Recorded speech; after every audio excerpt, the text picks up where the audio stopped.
My Lord Hashem.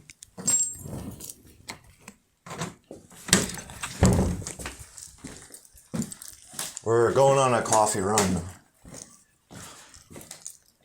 Alright, I'll be back. Don't let anyone in.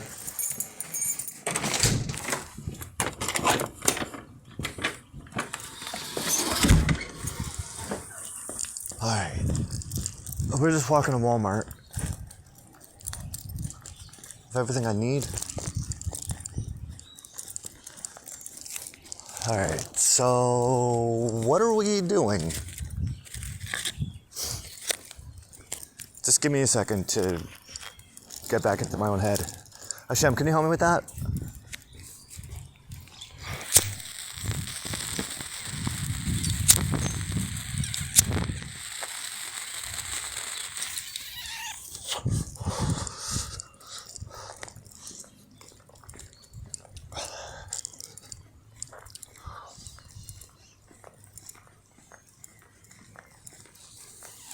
All right, what I hear you telling me is a kind of like count backwards.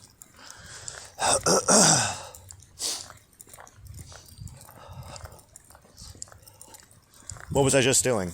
What was I just doing? I was just working through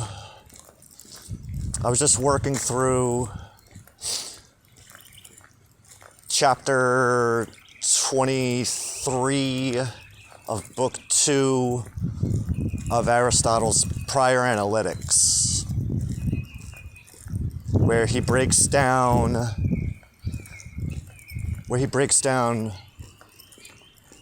inductive syllogism in relation to standard syllogism,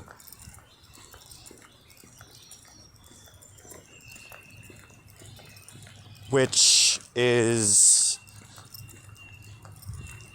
predicable of syllogistic reasoning versus inductive reasoning.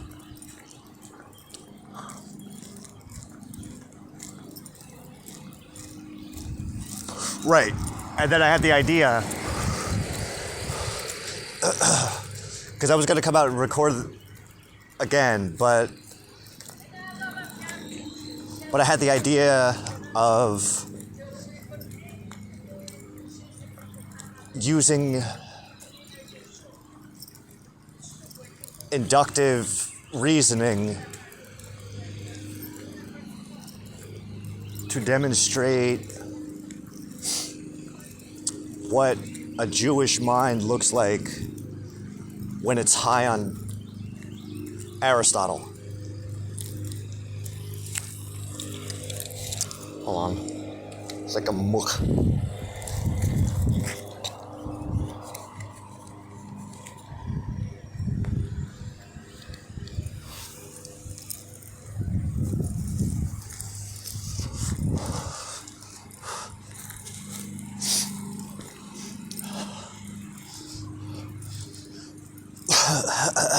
I'm not really familiar with inductive reasoning. That's why this is all new to me.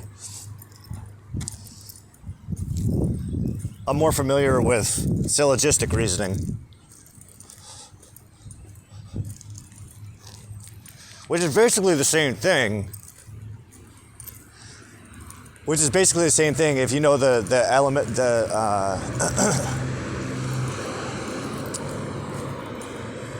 elemental breakdown of syllogism, and that the intention of syllogism is to determine the predication of two terms in relation to a middle term.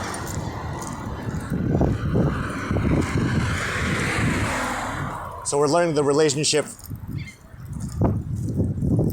of the two by way of the middle term. But inductive reasoning is different because we're determining the relationship between one of the terms with the middle term by way of the third term. Use the proper language. So, standard syllogism determines the relationship between the major and the minor term through the middle term. Inductive reasoning, inductive syllogism, is determining the relationship between the major term and the middle term through the minor term.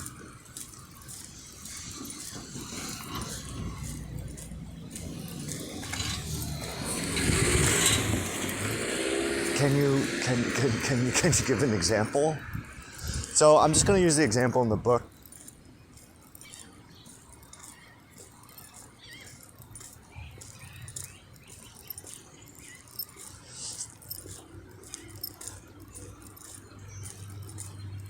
So if the major term is long-lived, anything that lives a long time, that's the major term. The minor term is bioless. I don't know. We'll get to it. Then the minor term is any long-lived thing, any particular long-lived thing, like a human or a horse.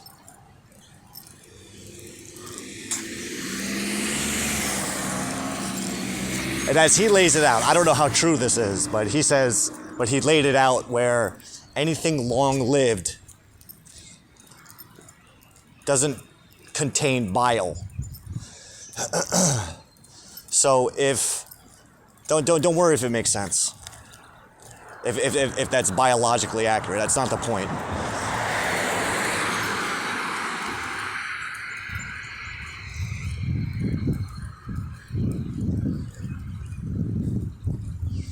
Because a long-lived human is bioless,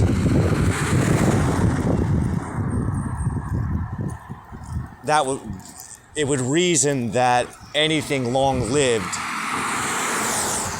does not have bile. That's a terrible example, by the way, because I don't know what the hell that means.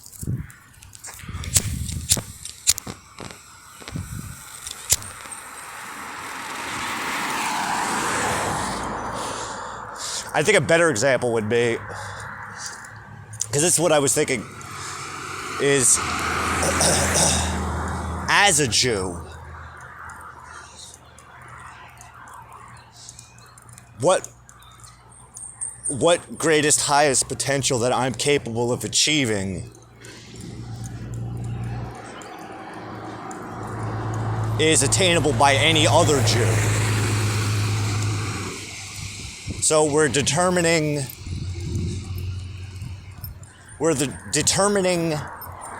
the attributes of a general species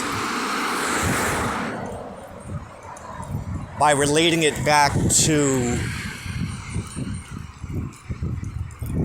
the particular examples of that general species.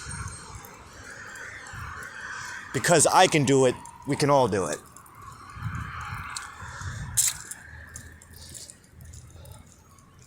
Because this Jew can have a back and forth dialogue with God, all Jews can do it.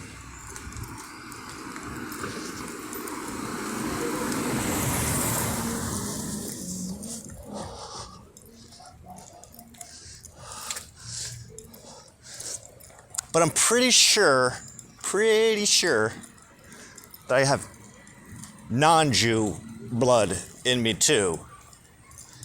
Pretty sure.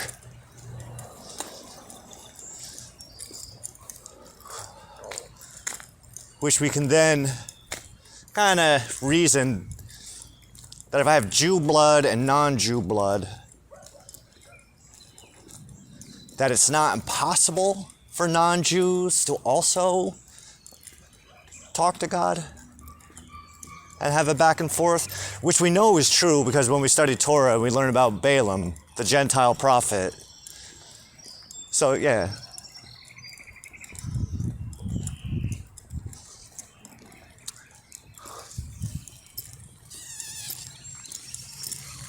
Where's this coming from? Well, prior to the work I was just doing with prior analytics, I was working through chapter 4 of book 4 of Aristotle's Physics, which is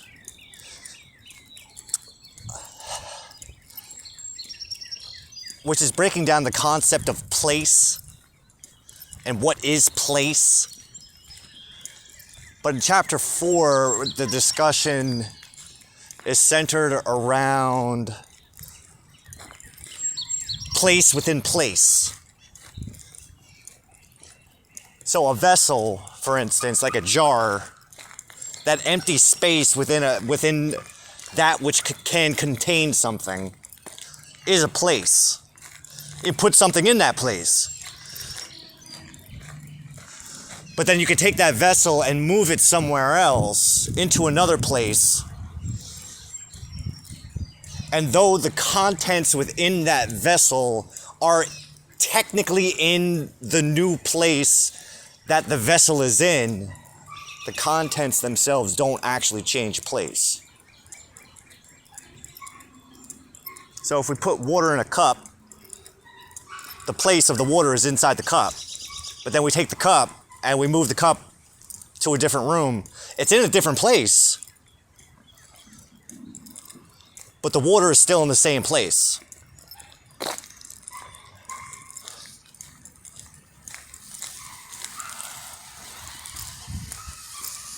Now at the same time, that's just one sense of what the term place represents. So I had asked you, my Lord, God of gods, King of kings, King of the Jews, Master of the universe, Supreme Grand Master of the universe, how I can relate that back to our relationship, or even to you in general, because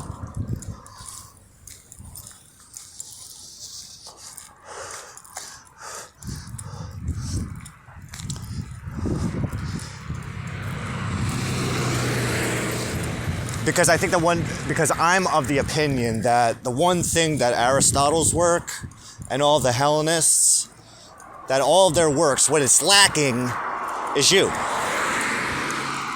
But given that 2,400 years ago, Aristotle couldn't have known about you, but at the very same time, but I think the time frame that I'm seeing it is at the same time that Aristotle was writing all of these is right around the same time that Mordecai and Esther were doing their thing in Persia.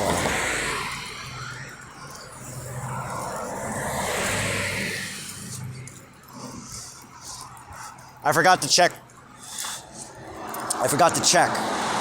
to see when the Septuagint was written. If it was post-Aristotle, which I'm pretty sure it was.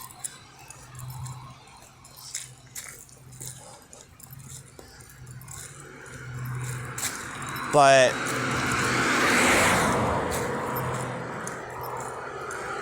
what I'm trying to do is merge Torah with Aristotle. Or find the Torah of Aristotle, the Torah within Aristotle's work. Because he's so close. All of his ideas are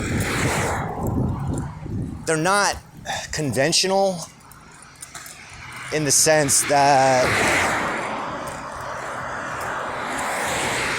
his ideas, his physics are metaphysics. His idea of physics would be the physics of physics that we know today.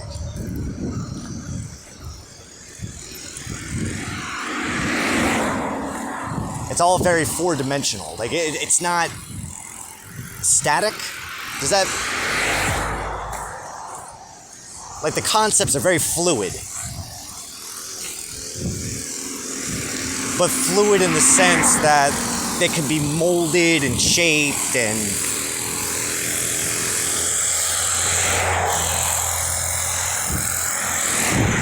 They're not necessarily... Oh, shit.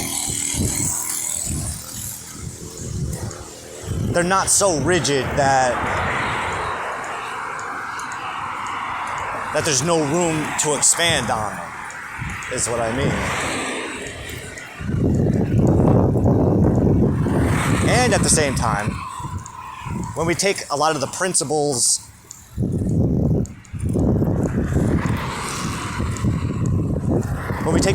of Torah, the principles that we learn by way of studying Torah, we can further apply those principles to the works of Aristotle by way of what he lays out as dialectical syllogism.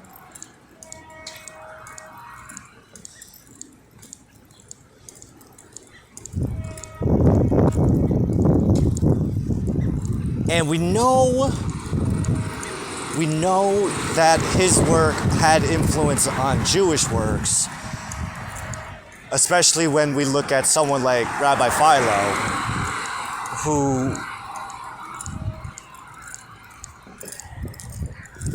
who is much better versed in the teachings of Aristotle than I am.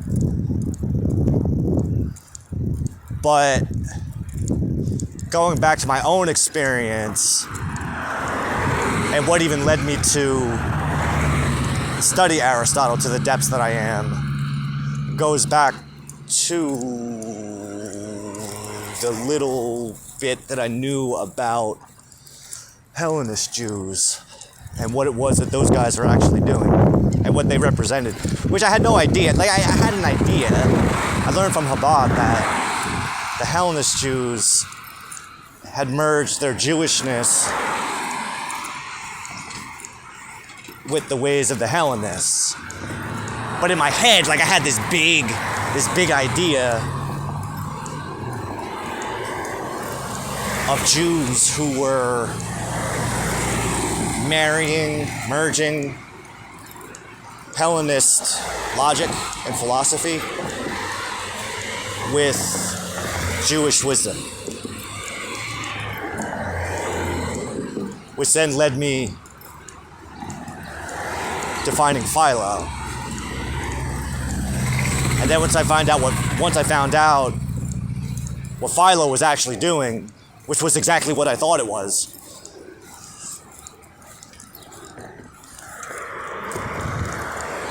is when you recommended that I start by studying Aristotle and working my way up. And what I mean is, first we started with categories, then we went on to on-interpretation. Oh, God. Now we're almost done with prior analytics. And when I say I'm working with these things, when I'm working with these books, like, I'm writing them out.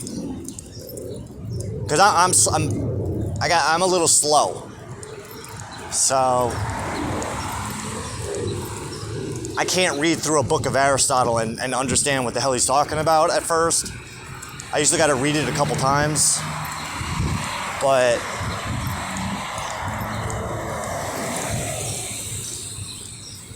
that's because, like, sometimes one sentence of his, you could write a fucking novel on it.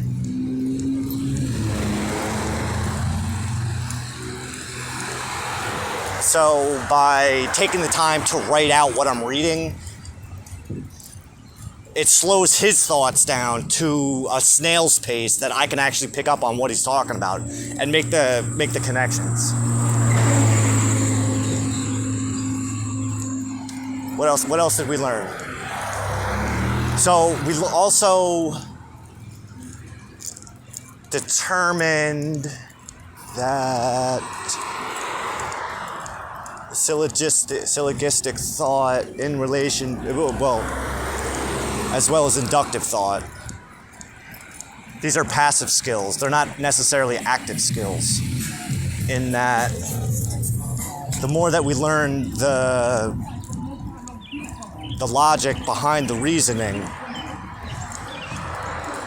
the more that we're priming the mind, my mind, to employ these skills on a passive level, in that it's happening in the background. I don't know if I have the attention span. I don't know if I have the attention span to find syllogisms everywhere and break them down. I don't know. Maybe I do. Maybe I'm doing it and I don't even realize it. But at least now, I'm doing it right now. That's what I'm doing. Well, finding the relationship between Hellenist logic and Jewish wisdom. So where's the Jewish wisdom come into play? That's also a passive thing.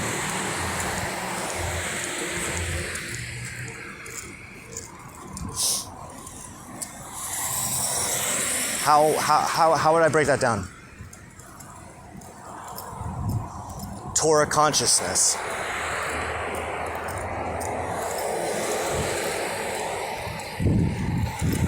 Torah consciousness, which is I would say that Christ consciousness is a derivative of Torah consciousness.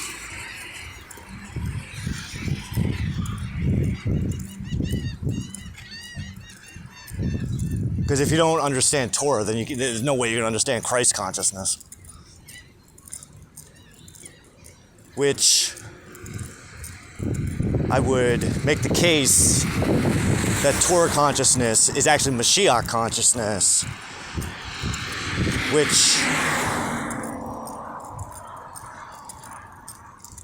is the next evolutionary phase of Jewish consciousness. So in the future, we don't say, I'm a Jew. Hi. I'm Mashiach. Hi.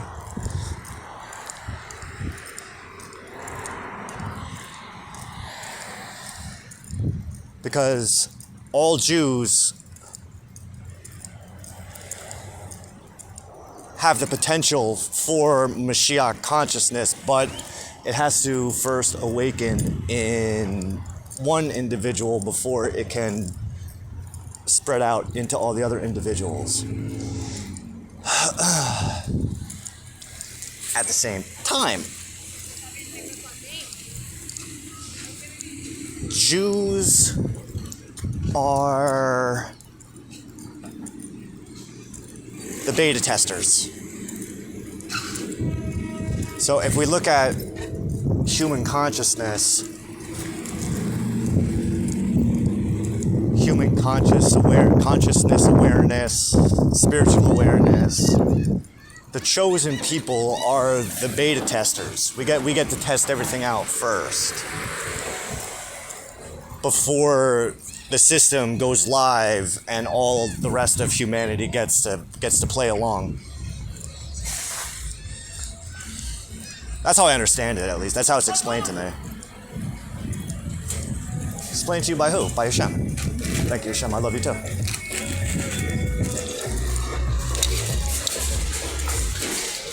There should be enough money on this to get a pack of coffee and a notebook.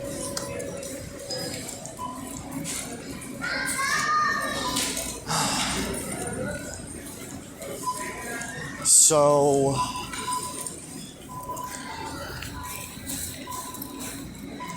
there's a lot of people around. It's kind of like fucking with my train of thought.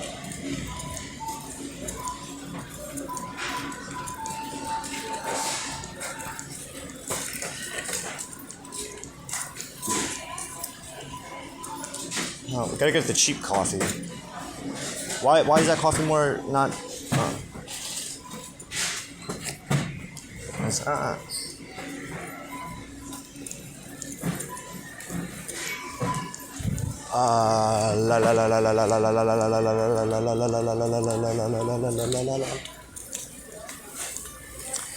So Jews, we're the beta testers for the way things are going to be. Now, I don't know if everybody catches up. Maybe one day. I don't know.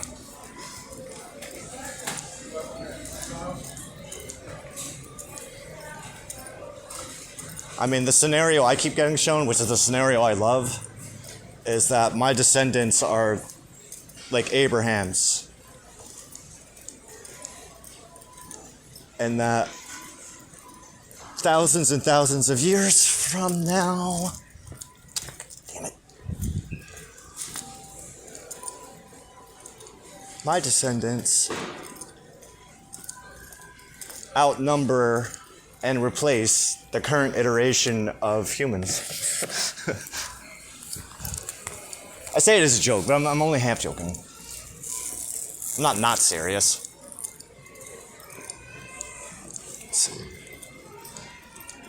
Might need to do a little shoplifting, maybe. I don't condone this, but sometimes things have to be done a certain way, and I don't get a say. My job is just to pick things up and put them down.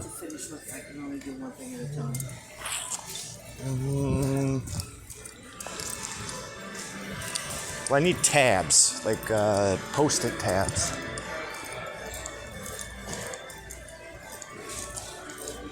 Or for the notebooks, duh. Color-coded.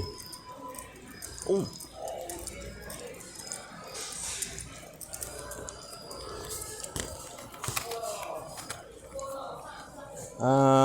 I need a very particular. So it has to be a certain. They're almost there. They should be. Is that them?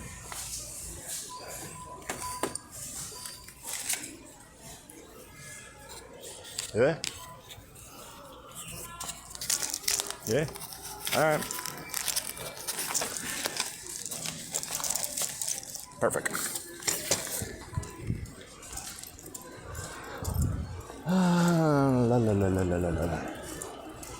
So, you're telling me it's okay?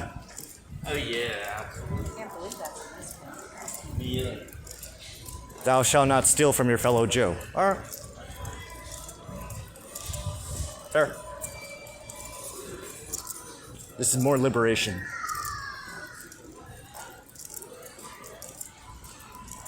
So, what else was there? What else did we do today?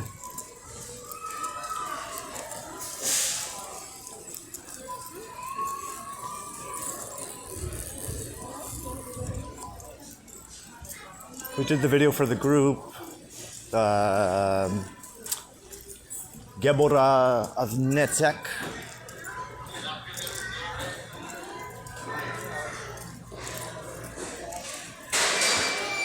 We did the next portion of chapter 46 of Rabbi Zalman's Tanya.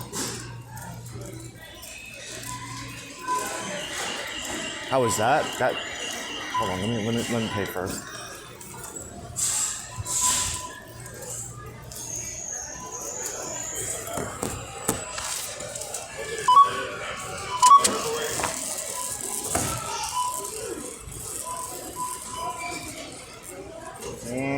Should be enough. I hope it's enough. Approved. All right. It's right there, bugger.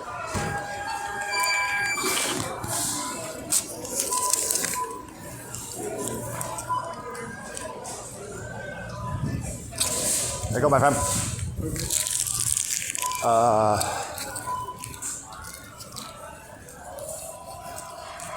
What else?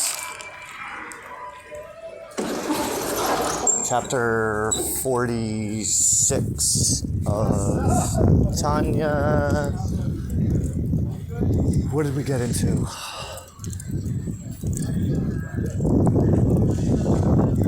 Yeah. Thank you. Yeah, man. Oh, is that a Newport? Mm-hmm. Do you got another? I don't have. That's all right. Thank you. All right, brother. Pleasure, my friend. I like Newports. So, how do I explain it? So chapter 46, the opening portions of chapter 46, and I know I'm like a day ahead of the Chabad schedule for Tanya, but I kind of have to be.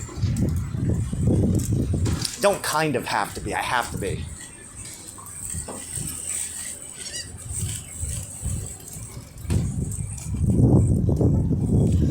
I have my own Tanya schedule that helps me keep in line with everybody else. I'm only, I think chapter 46 technically starts tonight.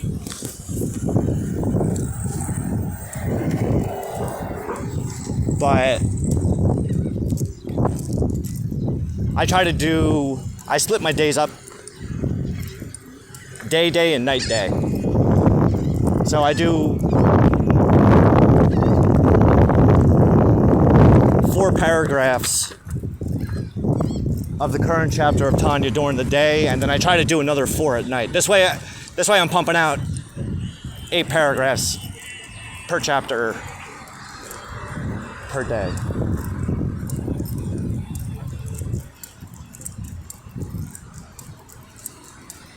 But chapter 46 is a little, how do I explain it? It's, the scope of chapter 46 is pretty large in the sense that we're getting into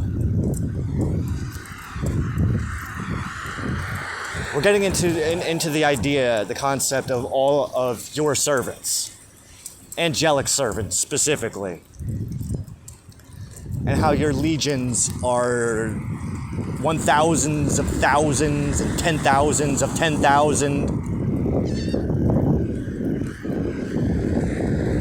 But the idea of it, what he's trying to express, is that throughout all of the 4 worlds, throughout the 4 primary worlds, there's an innumerable amount of servants and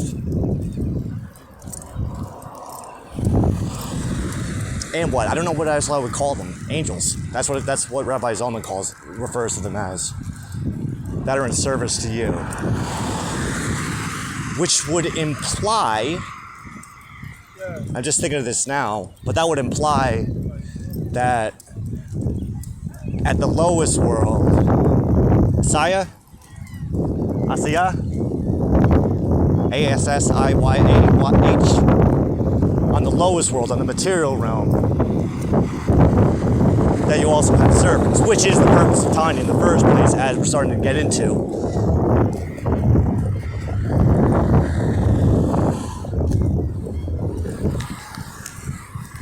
In the sense that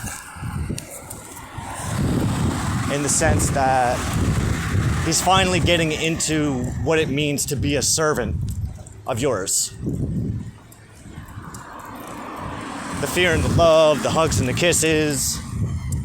My favorite example was the one that I saw yesterday, where he equates it as a king, a noble king, goes out amongst the commoners and finds the most lowliest of lowly Jews, the pariah, who is strung up on a dunghill. And that king raises this man off of the dunghill and brings him into his own private quarters, where none of his other advisors or anyone else is allowed to go to. And he treats this man as an equal unto himself.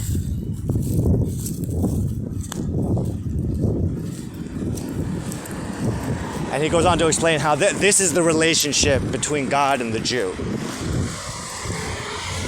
God being the king and the Jew being the commoner who's flung upon the dung pile. I love saying dung pile. The dung hill. A hill of dung.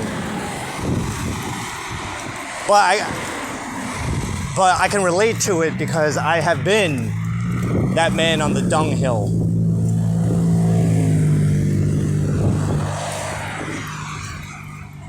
And you, my Lord, have risen me up off of my dunghill and brought me into your most inner sanctum,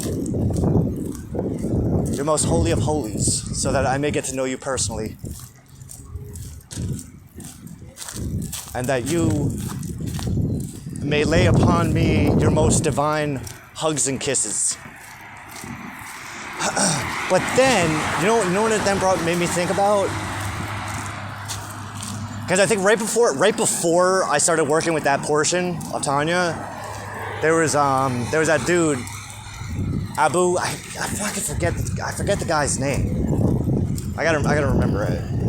But he had posted something. He posted a video yesterday where he had apologized to that guy Anthony that lady Gilla thinks is the Mashiach.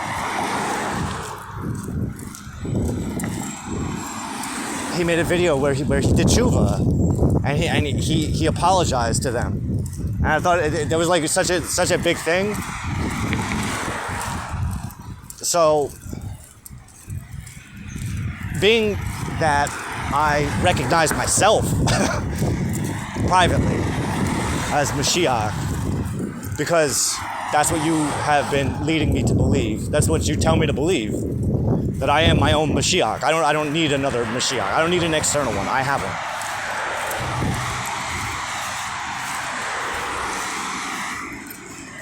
Just like every Jew. Like I was saying before, just like every Jew has a Mashiach, has Mashiach inside of them.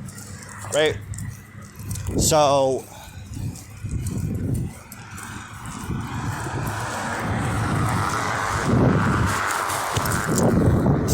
when I wrote a comment on his video, and it made me think. It made me think because I do believe that I am the King Mashiach. That this guy who did a really nice thing, because he did a mean thing, and I imagine that he did the tshuva because he felt like shit. He felt like he was on his own dunghill. We've all been there. And I felt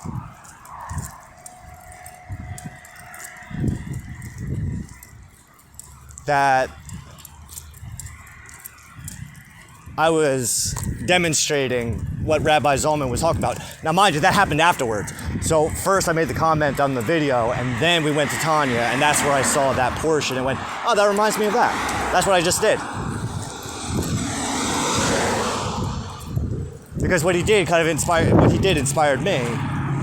So I told him about it, because I thought that would make him feel good. Kind of like letting him know that his actions had a positive impact on somebody else, which is a good thing, which is always a nice thing to know.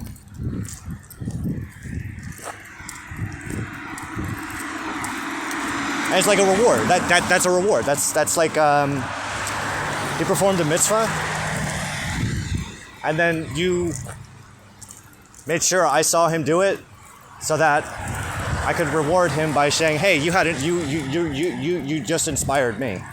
Your actions inspired my actions."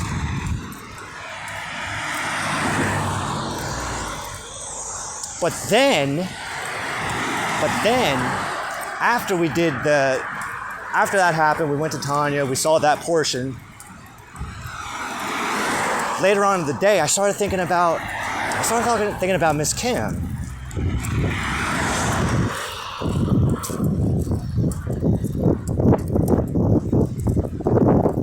And it's been a while since I've talked to Miss Kim, but I know when last we parted ways, she herself, based on all of my interactions with her, always made it seem like her life was a dunghill. So the thing I loved most about Miss Kim was that I always felt like I was doing my part in raising her up from her dunghill and showing her my own inner sanctum by being vulnerable.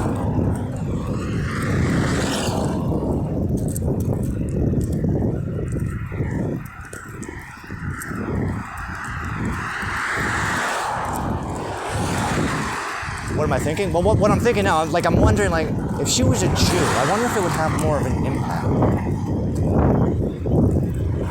I mean, to be perfectly honest, I don't know what kind of impact I've actually had on that woman. I would like to know. I would love to know. I would love to know that it's not a negative impact. I would love to know that it was actually a positive impact. Why? Because I love Miss Kim. Everyone knows that. I think.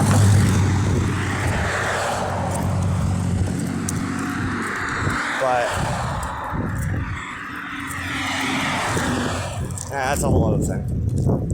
Why does it have to be a whole other thing? Why can't you just talk about it? I don't know. Why do I need to talk about it? I feel like I've talked about it enough. Huh? Well, go back and think about what Rabbi Zalman said in the previous chapter. In the previous chapters about oh my God, I love that part. I think it was chapter 44, where he's getting into the lower and higher fear in relation to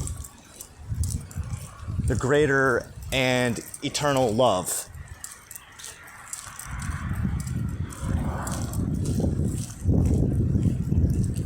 And generating that burning desire within the heart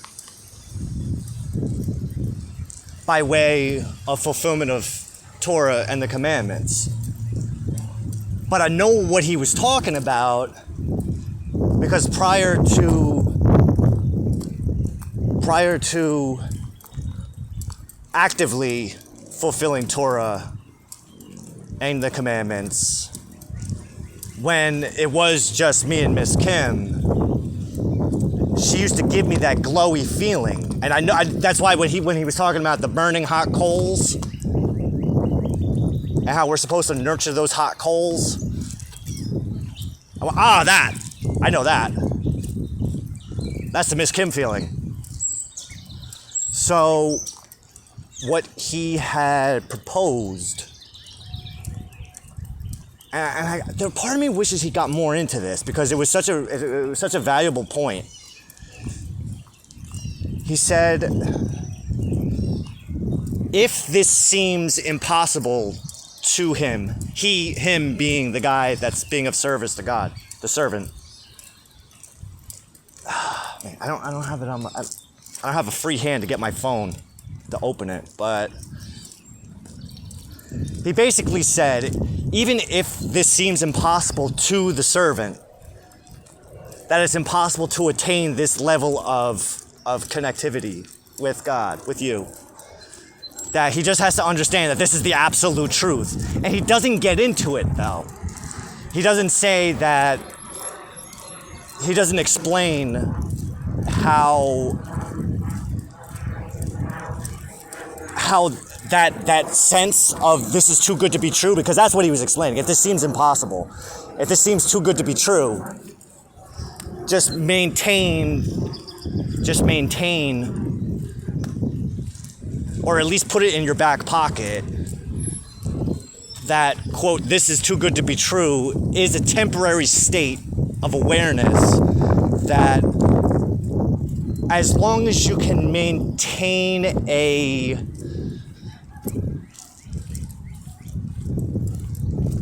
maintain just a teeny tiny bit of belief, a faith, have a little bit of faith that it's not as impossible as it may seem. It's not as too good to be true as it may seem. That all of the further pieces of the puzzle will fall into place on their own. You just have to keep on doing what you're doing. But he doesn't get into that. It's like Rabbi Jesus when he said, faith. Faith the size of a mustard seed can move mountains, right? So if you can maintain that, even if something seems 99.998% too good to be true, as long as you have that 0.002% believability,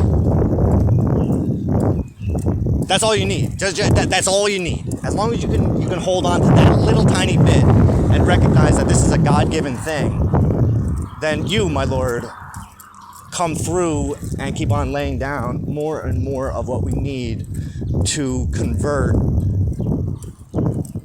the remaining elements of this is too good to be true into holy shit, this is actually happening.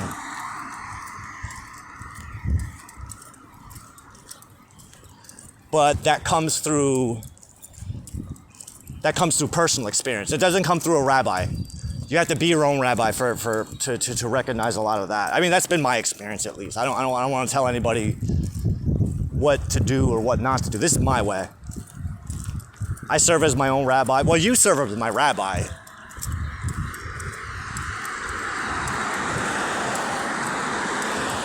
See, when I went into Torah, I didn't have anyone explaining to me what anything meant, which is a good thing. I didn't grow up religious. I didn't grow up with any religion. My parents had me baptized when I was a baby. My mother had my sister and I do our communion, but that was it. I mean, the first time I read Torah was a year and a half ago. But that was my intention that I set with you 7 years ago, which is I just want to read this thing on my own. Let me learn. Let me study Hebrew. Let me learn Hebrew, and then let me read it so I can see for myself what the hell is going on in here.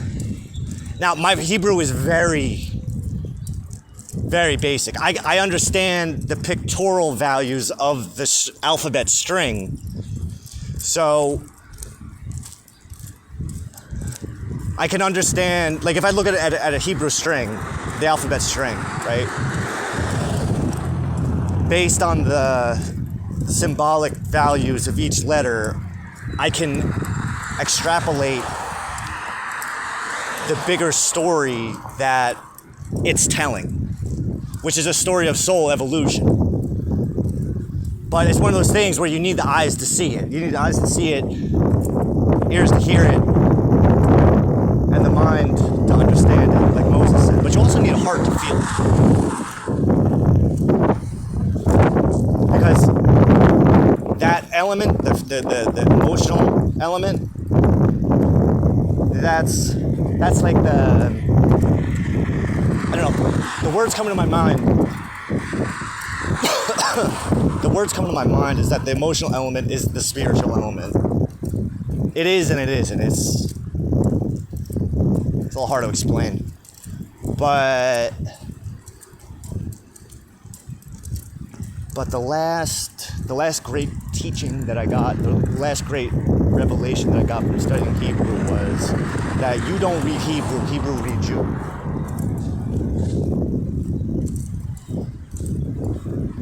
Now it later came to my attention. No. I think before that too. I think it was also Rabbi Aaron Raskin, who had written that the Torah is encoded within the Hebrew alphabet. So, do I know how to read Hebrew phonetically? No. Do I know the Hebrew lexicon? No. But I understand the deeper, insightful message encoded within the Hebrew alphabet enough, both ways, left and right, right to left. So the story of soul evolution that we see from Aleph to Tav is only part one of the story, which deals with the light half of the soul. But if we reverse the polarity on the alphabet itself,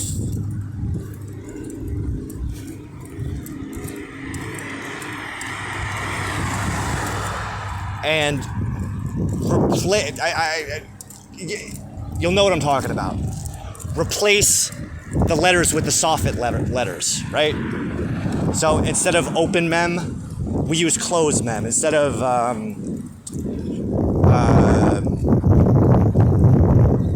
pay in its standard form, we replace all the standard forms with the soffit forms, the final forms, because it's like a leveling up. Because once you go from Aleph to Tav, that's like a crowning achievement. That's like you completed half the puzzle. Now the second half of the puzzle is going backwards. So when we go Aleph to Tav, we use all of the standard forms and standard values, symbolic values of the alphabet. But then once we get to the end, once we achieve mastery, the mastery that's representative, corresponding with Tav, then we convert Tav to the first letter and Aleph as the last letter. Hold on.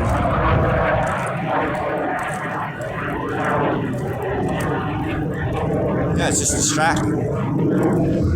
So once we go from Tav to Aleph, then we replace the standard letter. We replace all the standard letters with the soffit letters, which are the evolved form of the standards. Even the symbolic values are an evolved form.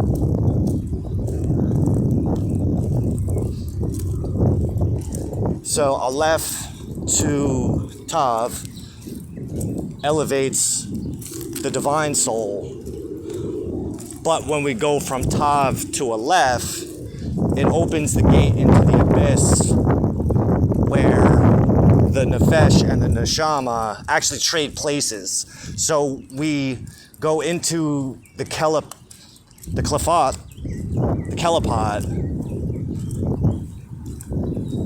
with the divine soul, and then we just let the hierarchy of God's angelic servants deal with the Nefesh, while the Neshama is taking the journey through the Kelipod.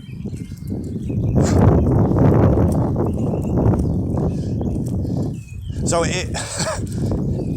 if you're a Jew, I trust that you understand exactly what I just said. But if you're not a Jew, I don't expect you to understand a single word of that. And that's what I'm talking about. That's what I was saying before is like we're the beta testers. Like, you ever beta test a video game? Right? Have you ever been part of like a video game beta testing? And the developers, they don't necessarily always tell you what the features of the game are. Sometimes there's hidden features that they want you to figure it out on your own. So typically within the community, the online community of the people that are part of the beta testing, they share notes. Hey, I just found this out. I just figured this out. Did you know you can do this?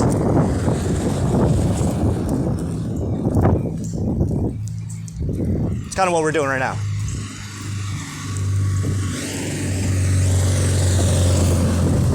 Alright, let me just drop my shit off. What is that? Eggs.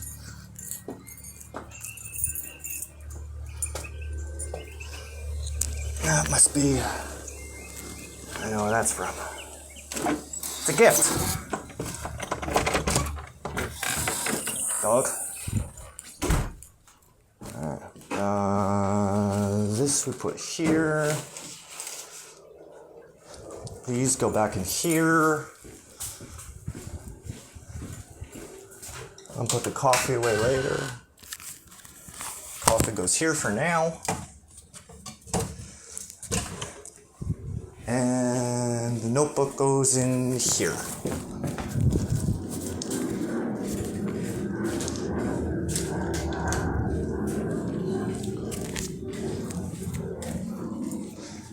So, where was I? Beta testing. Beta testing. Or would you say, my lord, would you say that Jews are the alpha testers? Yo, I gotta lose this fucking jacket, man. It's hot.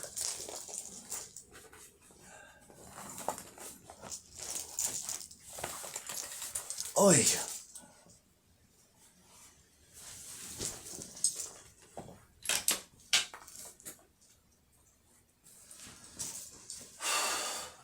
Alright, what time is it anyway?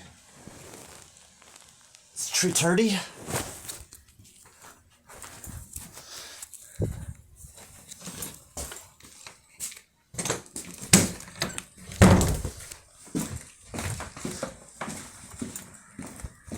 I'll be back.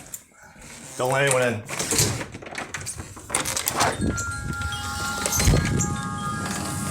Alright, my lord, where do you want to go? Which direction do you want to go in? Doesn't matter. Figure out when we get there. So, alright, where are we leaving off?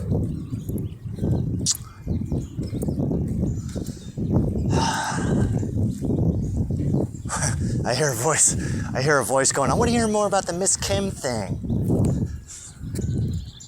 It's nothing. Well, it's not nothing. It's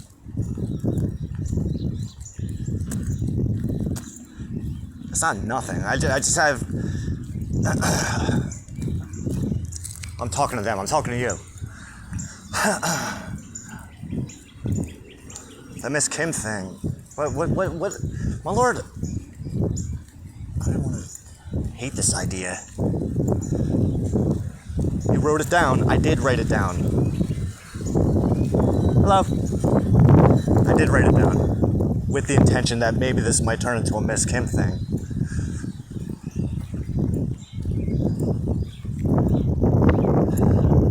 So, what's a Miss Kim? Based on what you, Hashem, my Lord, God of the Jews, God of the universe, God of the world, God of all peoples, God of Jesus,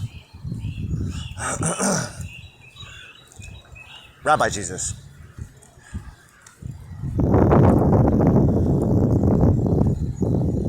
The way that you have broken it down to me,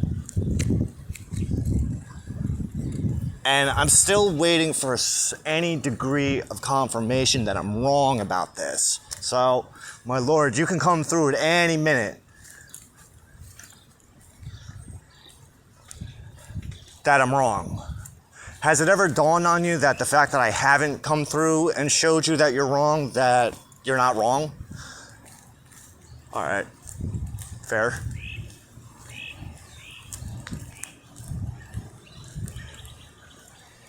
See, one of the benefits of studying Aristotle's logics as deeply as I do is not so much for the sake of something he noted today in chapter 23 of book 2 of Prior Analytics, was how induction is a valid form of means for which one could use for persuasive arguments. If you're not familiar with Aristotle's course on logic, ultimately the goal is to prime one's mind to be insusceptible to the guiles of those people who would overtly and or covertly identify themselves as sophists. What's a sophist? A sophist is basically a bullshit artist. They're those people that use wordplay and word games and try to like fuck with your head. To try to make you believe that they're more right than you. If you've ever been into a atheist versus theist debate group, that's typically where they trend to be now. Or if you turn on the television, they're everywhere. Politicians, scientists, religious leaders. I thought you said you were a Jew. I am. Just not that kind of Jew. Well, I mean, I am and I'm not. It's a long story. There's different types of Jews. So, and especially around the second century, well, 2,000 years ago, 2,024 years ago, there was a bit of a schism which gave rise to the Orthodox Jew, but then also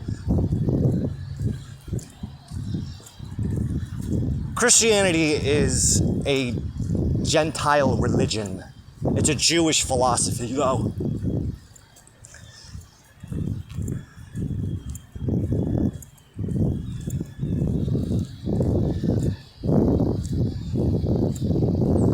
Technically, it's an Israelite religion that was hijacked by Gentilians.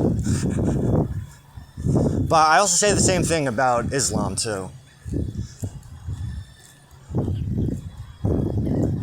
Although Muslims are different. At least Muslims, they have a connection back to Abraham, like the Israelites. But if you actually study Islam and read the Quran, its target audience is stated several times over, and that would be the children of Israel. So, descendants of Jacob.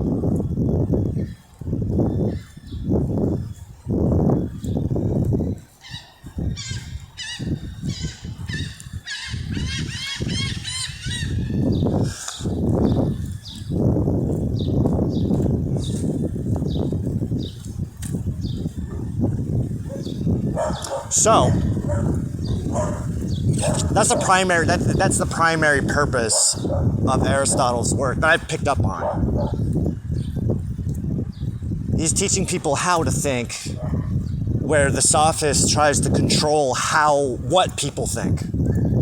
How to think versus what to think. The sophist wants you to think something, think a certain way, or you're saying it right.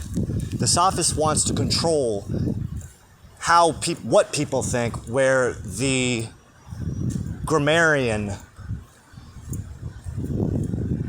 is learning how to think so as to avoid the trap set by those who want to tell us what to think. The term sophist isn't typically used anymore overtly, though it is covertly mixed into our language. Sophisticated people. Sophist. Sophistication. The people who look sophisticated. The people that dress themselves up and pretty themselves up to make it look like they dress to impress. As Hillary Clinton put it, the show horse versus the workhorse. You know what I mean? To the sophist, ignorance is strength. The less you know, the more power they have over you. Because they can just convince you about anything. Because basic people, they'll believe anything that you tell them. As long as it looks good, and as long as the person saying it looks good. You could sell a basic person like a big pile of bullshit, as long as you put a pretty bow on it. They'll shit, yeah, give me it. You got another one? Love it.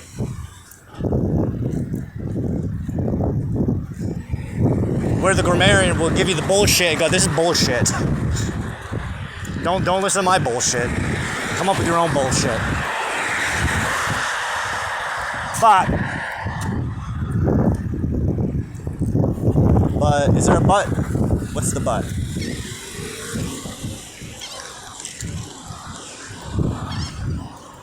But there is a dark side to all this. There's a dark side to logistical training, to logic and reason. There's a really dark side to it because I'm not in the game of persuading people or convincing people of anything. Thank you, Lord. I love you too. The only person that I need to worry about is myself. So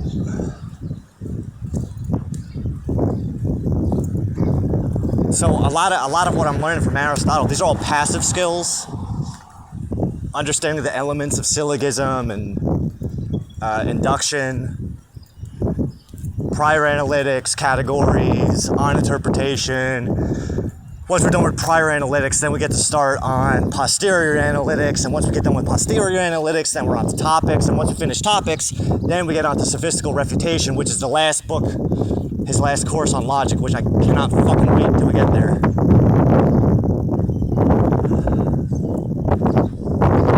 But the dark side of it is that it's hard to lie to yourself. It's hard to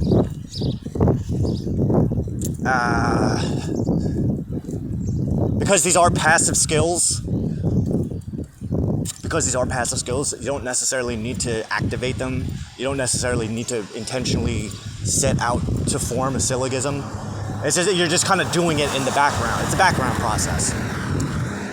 So, if you're like me and you do a lot of introspective work, then you're automatically performing syllogistic reasoning around your experiences, and it's just like, fuck, I can't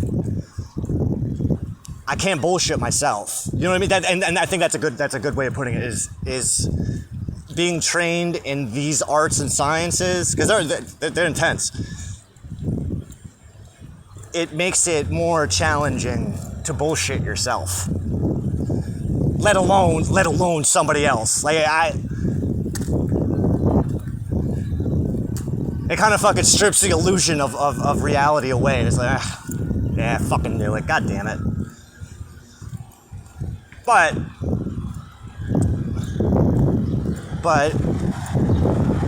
if we bring it back to the Jew, that's the point of studying, fulfilling, teaching Torah, is that it's meant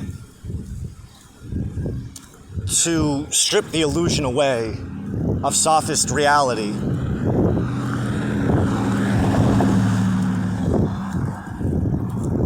in such a way that we start to recognize God's primary reality, for which the sophist reality exists within. So man-made reality versus God-made reality. So if you think of them like a reality bubble, yeah? So we each have our own individual reality bubble, but then we have collective reality bubbles. But all of those, we have societal reality bubbles, religious reality bubbles. But all of those spheres of awareness, consciousness, reality, all fit within the one greater reality, which is God. And by way of studying, fulfilling Torah,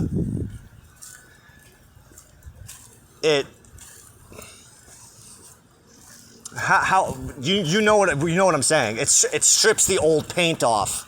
It strips the old paint off and adds a new gloss to what you're looking at, and even your experiences,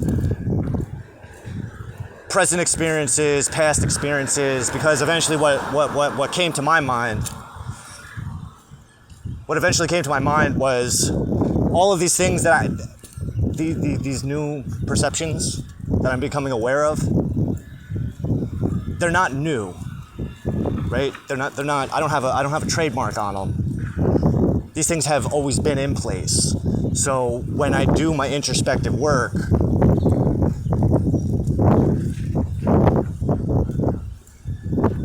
especially with relation to elements of my past that predate my Torah studies,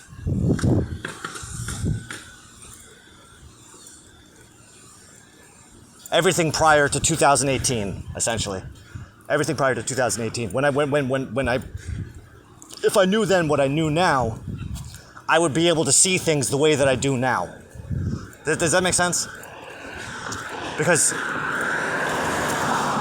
like I said, God's reality isn't new per se in the broad scope of things. It's new to me. So with that, I can then go back in time in my mind and recognize and pick out those points in time where I thought this was happening, but it was actually that which was happening. I thought I was in control, but in reality, I was only doing what you told me to do, what you had led me to do.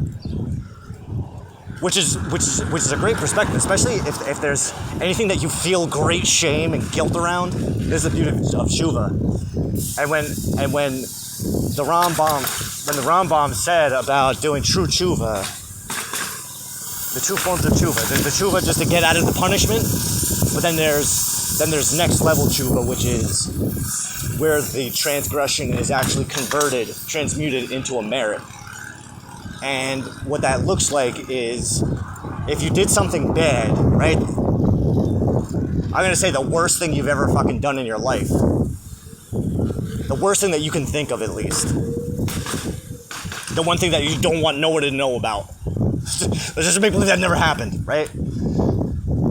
Try to imagine that God was there. Not only was he there, he was watching you do it, but at the same time, he's the one that directed the course of your life to go down that particular path so that you had no choice but to do what you did. Because despite what anyone says about free will, and I know that I'm in the minority here, especially amongst the rest of the Jewish congregation in terms of free will, I'm not necessarily sold on it. But the reason I'm not sold on free will is that it's been my experience that Torah teaches us that there is no free will. That God didn't change. God didn't take away Pharaoh's free will. God was just telling Moses. He was giving him a behind the scenes look at the script, letting him know what was going to happen. Which is why when Moses was resisting the idea, it's like Moses was resisting the idea that he was going to be the one to lead the Jews out of Egypt. But God's like, I didn't ask for your opinion. That's not what this is about. I'm just telling you what's going to happen. It's not, hey, he doesn't want to do it. Oh well, he doesn't think he's qualified. No. By the time I'm done with you, not only are you going to be qualified, but you will have already done it. And by the time you did it, it'll be so natural for you that the next phase, the next phase will seem like a cakewalk. Which is everything from chapter 13 of Exodus on into Leviticus, into Numbers, into Deuteronomy. Because if you can read that book and think that was an easy job, you're out of your goddamn mind.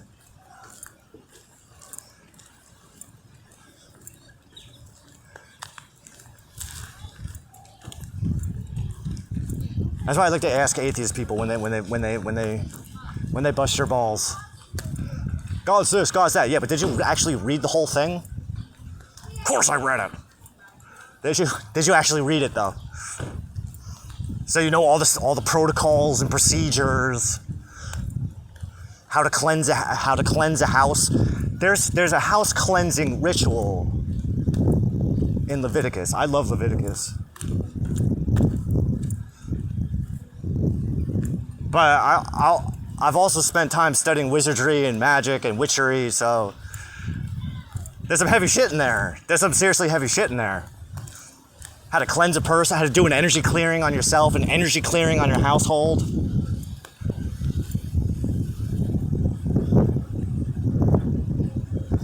how sometimes it's better to let the infection kind of just take over and become the new normal.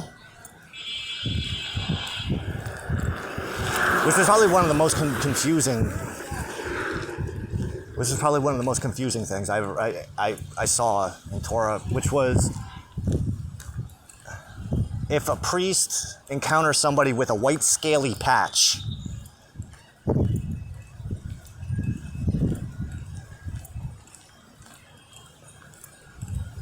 that person isn't necessarily clean until that white scaly patch has consumed their entire body. And then they're free to go. They do not need to be isolated. But if they come back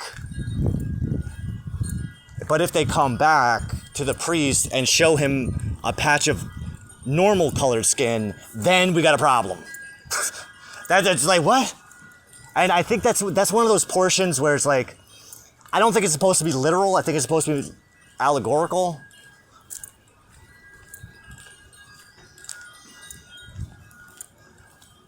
In the sense that what it's breaking down is, all right, we were talking about Rabbi Zalman, where he said, like, he was talking to the potential servant of God.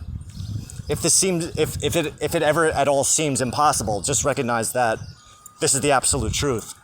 The same with Moses, where it was like, where you told him that he was Mashiach, and he was putting up resistance. And you told him, no. This is just the way it is. It's not a question. But where I'm going with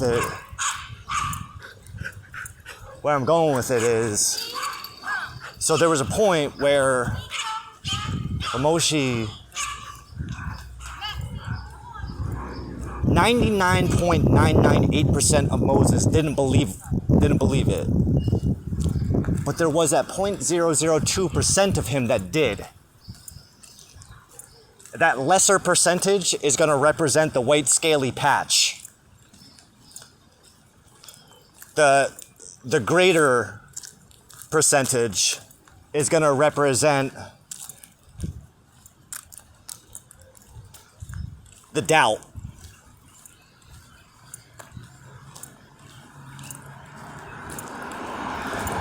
The belief, the lesser percentile, we're going to also equate to the white scaly patch, and the greater percentile we're also going to relate to the normal skin. I think it's, if you want to follow along, I think it's Exodus 27, I think. I could be wrong. It might be Leviticus 27. I don't remember off the top of my head. But I don't study to memorize. I study to understand. That's the difference. And the same goes with Aristotle. Like, I don't study the Aristotle stuff so that I can parrot facts and data. Well, he said this and that. No. I just want to make sure I understand the processes that are going on here. This way, I can integrate them into my own system. You know what I mean? If whatever I memorize, I memorize. I memorize what's important.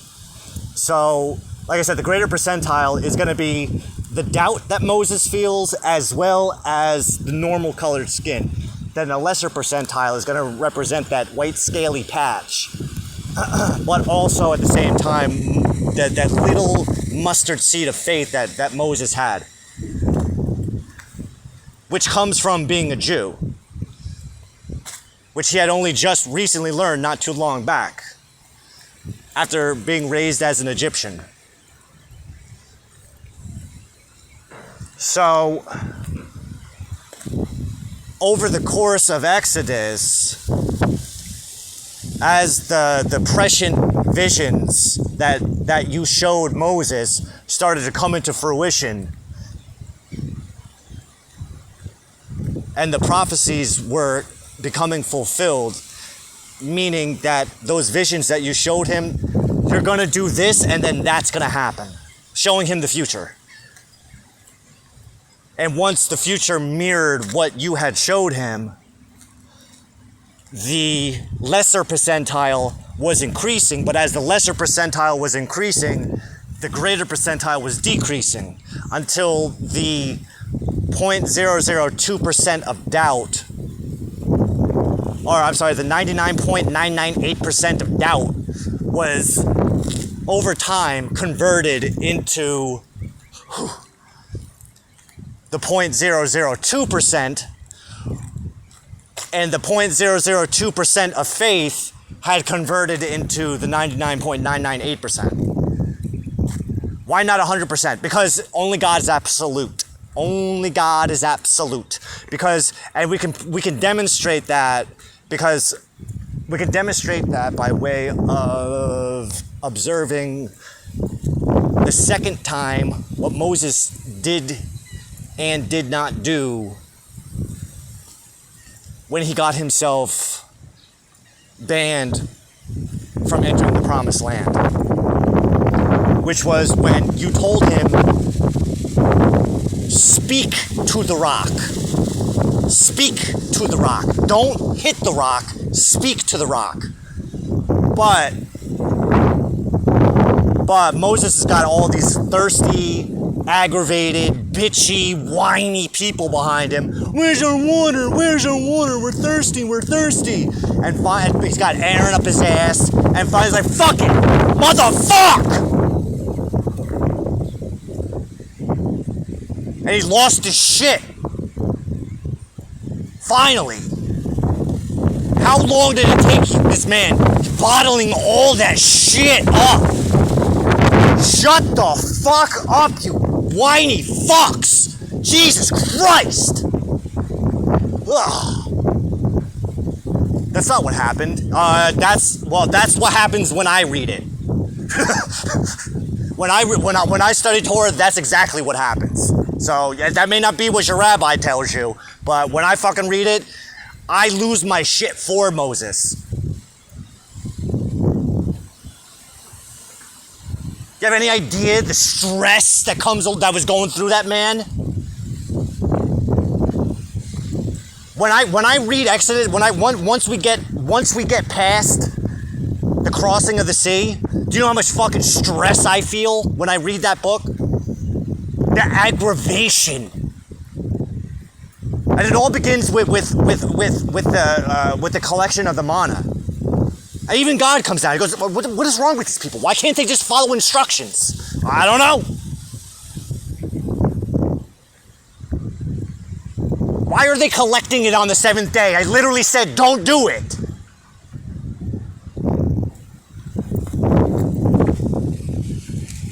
That's not how he does it. That's how he does it when I read it. Maybe you've never been in a managerial position where you have to deal with dipshits all day.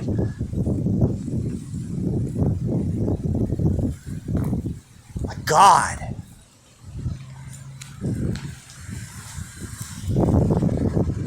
Hold on. Here. No.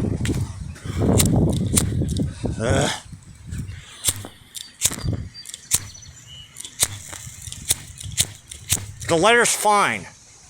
It's just the position that I'm standing in. It's a little windy. And I'm trying to fucking duck behind this tree, but... How many times until you give up? I'm never gonna fucking give up. How about that?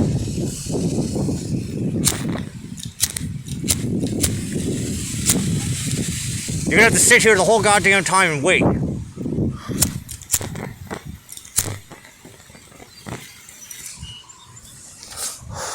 Now, mind you, I'm not saying that Moses was not the most patient and humble man for his time. I'm just saying that you can only take so much shit. He was a human. Mashiach or not, you can only take so much shit before you just lose it. And God forbid he didn't. Now, unfortunately, there was, well, you know what? I'm not even going to say a negative consequence, because realistically, that was the best case scenario. In the sense that We didn't need Moses to wipe our asses anymore.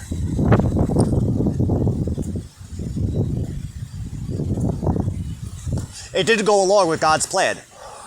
It didn't go along with your plan to have Moses up our ass. Go, don't forget this, don't forget that, don't forget that. No, Moses dying, that was sweet release. Finally, I'm free of these people.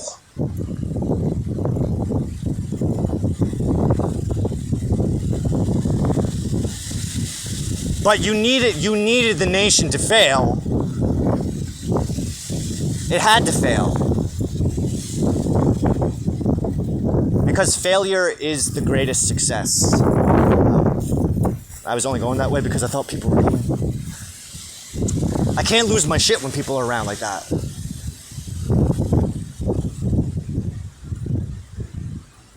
Like Edison, I keep on bringing up Edison.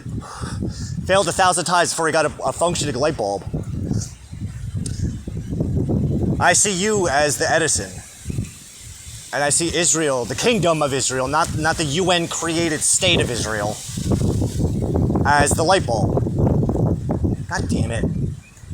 I don't like being around people. That's my problem. I got a nice thing going right now, and I don't feel like having other people's fucking shithead, dipshit, fucktard, retard fucking energy coming into my fucking field.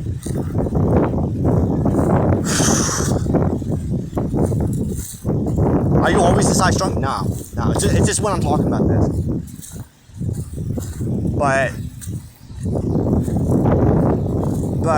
you gotta feel it to heal it. You know what I mean? So what we can take away from this is the fact that you are having me manage my stress right now because there's gonna come a point where someone's gonna push me to that level. And because I'm dealing with it now, I will be more capable of handling it in a mutually beneficial manner. For which both the person who's trying to push me over the fucking edge, my sister's coming to mind, the person who is going to advertently or inadvertently attempt to push me over the edge,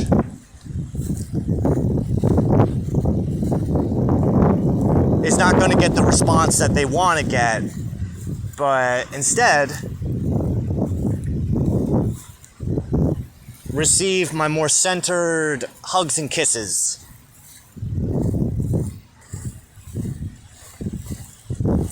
I know what I'm talking about.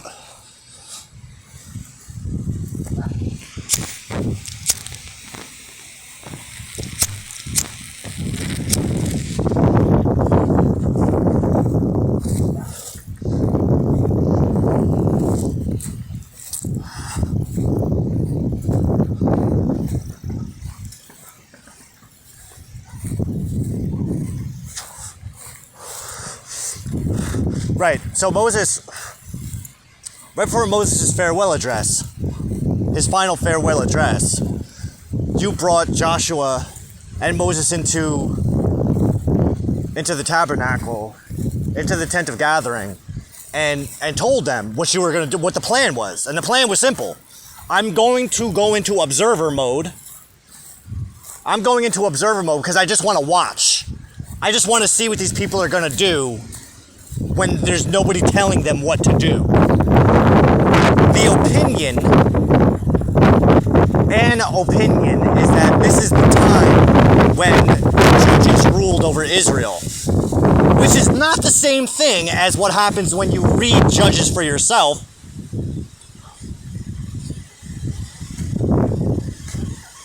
And I believe that the opening and closing sentence speaks volumes. Oh, I got my pocket Torah. Comes with me everywhere. Pocket Tanakh.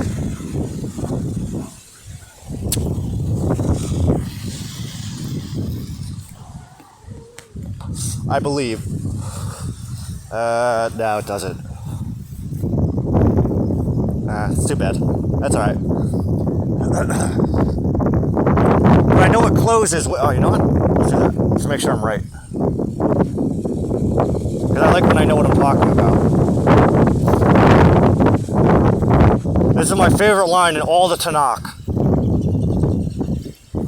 In those days, there was no king in Israel. Everyone did as he pleased. Now, they ain't no judges in charge. Ain't nobody in charge.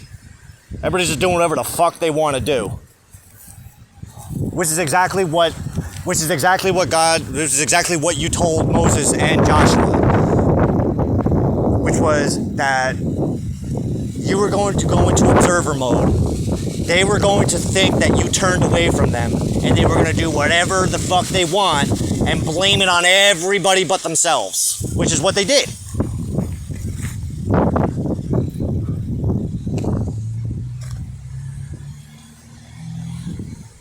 See, what I like about the book of Judges, my favorite part about the book of Judges, and this is my interpretation of the book of Judges, is that the book of Judges wants you to judge. It wants you to be the judge. Because when I read it, that book is nothing but cringe from beginning to end. From the guy who lets his wife get brutally raped. And I have to go back and read it again, but I could have swore that in my Tanakh, my pocket Tanakh, that it does not say that she was dead when he chopped her up. My memory, I've only read it, I haven't read it since, but my memory shows that she was, when the guys came to rape the guy, he pushed her out the fucking door so they couldn't get him.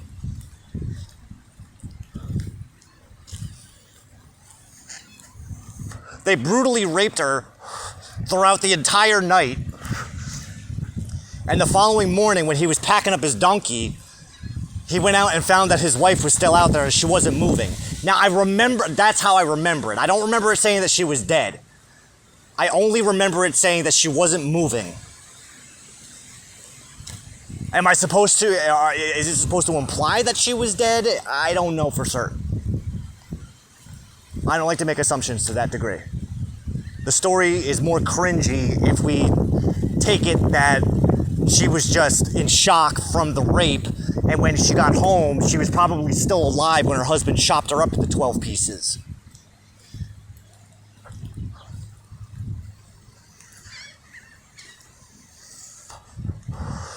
Then you got Barack and Obama. I was gonna say Barack and Obama. Barack and Deborah.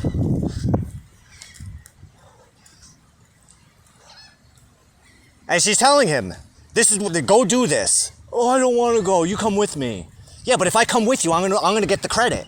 "I know, but I don't wanna." That is so not how it happened, but that's how it plays. That's how it played out in my head. It's this whiny fucking dude who wants his mom. Well, you know, my mom's name is Deborah, so it's like. So I could see it. "Mommy, come with me." And Yael was the one who ended up finishing the job anyway.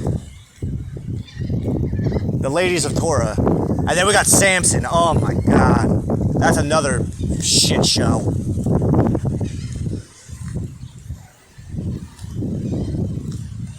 So much potential wasted on women. Because Samson wants it. Samson's gonna have a temper tantrum. But now, see how judgy I'm getting? That's what I like about Judges, is because when you read Judges, if you're not judging these motherfuckers, you're doing something wrong. But there's a value that comes. There's a lot of value to Judges, because by judging those events encapsulated within the book of Judges, it then kind of forces me to go, all right. I've been there. I've done that. Yeah, I've done that. Yeah, I've done that too. And it's like, that's where the cringe comes in. There's the cringe of seeing it play out, But then when you have that realization of everyone that you meet is a reflection of yourself, then it's like, fuck. Oh my God, I'm that big of a scumbag. Oh my God. I have done that. But, thank you, Hashem. Going back to what we were talking about before, that's where the Lord comes through and he goes, don't worry about it. I put you in that position. I put you in that position on purpose because I needed you to do it so that you can feel it and you can experience it. And then over time recognize that it was all part of the plan, because what you're doing in the future is predicated on what you did in the past. But at the same time, what you did in the past is predicated on what you're going to be doing in the future. Just like with Joseph. Was Joseph sold into slavery because he was destined to become the Lord of Egypt? Or was he the Lord of Egypt because he was sold into slavery? Was he sold into slavery because Rachel died and that maternal energy wasn't there? Or did Rachel die so that he could be sold into slavery?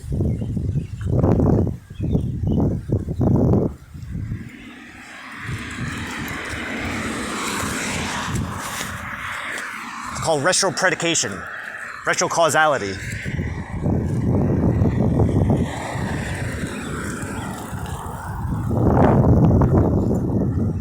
Where the intention / function of the effect is the metaphysical catalyst for the cause that ultimately brings the effect into manifestation.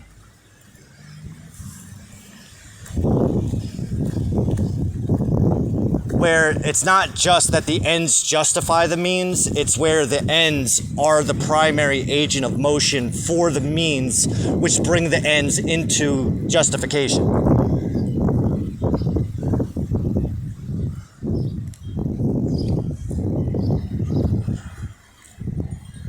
Never looked at it that way before, but... No, that's not true. I never looked at it that way. It's just... I think that's the first time I said it in a way that made...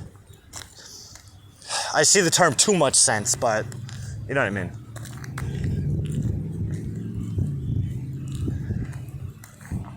Where are we? Yeah, but you still haven't talked about Miss Kim. What the fuck about Miss Kim? Why do I gotta talk about Miss Kim? Listen, there is no Miss Kim. There's no Miss Kim until Miss Kim says there's a Miss Kim.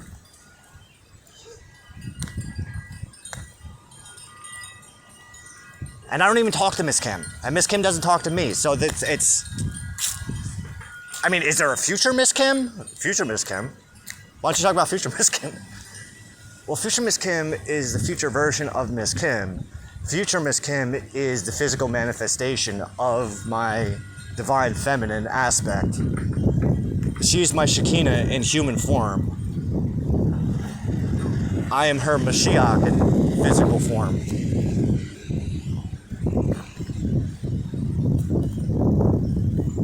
Are you happy that we talked about it? Keep going. Keep going on what? What do you want me to keep going about?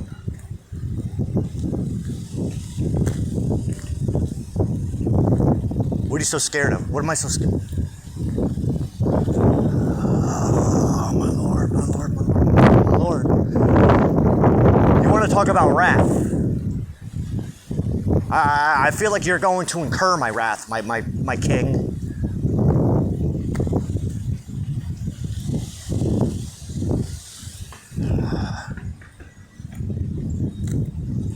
What, oh my God, this is so fucking embarrassing. No, what are you scared of? I'm scared of Miss Kim seeing this. That's what I'm scared of, okay? Are you happy? Ugh, the idea is terrifying. Nauseating almost. It's not in a bad way, it's just like... You ever see... I'm being reminded of South Park, where Stan, the little kid Stan, had a thing with Testaberger. What the hell is her name? Not Nancy. Not Maria. Wendy Testaberger. And every time Wendy Testaberger came around, he's like, bleh. I mean, that's not what happens when Miss Kim comes, when I see Miss Kim. Instead, when I see Miss Kim, I turn into fucking Casanero? What the hell's that dude's name?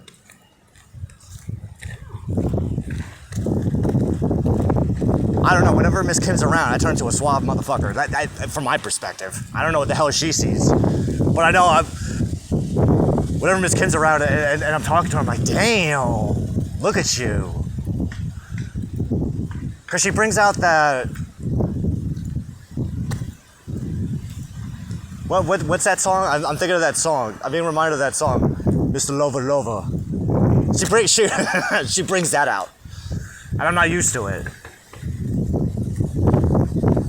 Because nobody brings that out except for Miss Kim. So when we do have interactions with Miss Kim, we like to have interactions with her because we like that part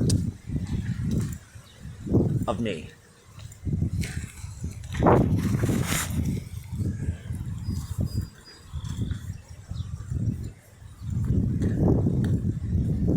I never put it like that before, have I? I don't know if I ever looked at it that way. Well, I mean, I haven't.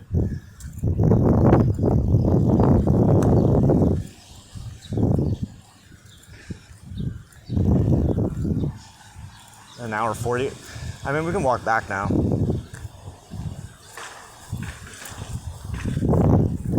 Why, we're just getting started. I know, but it's like an hour and 40 minutes. And it takes about... Is that a dead crow?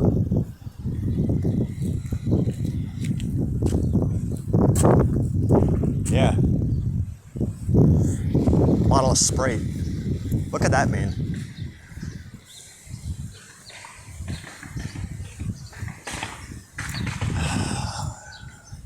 Well, from my witch training, I know that dead birds are a good sign. They represent like new life.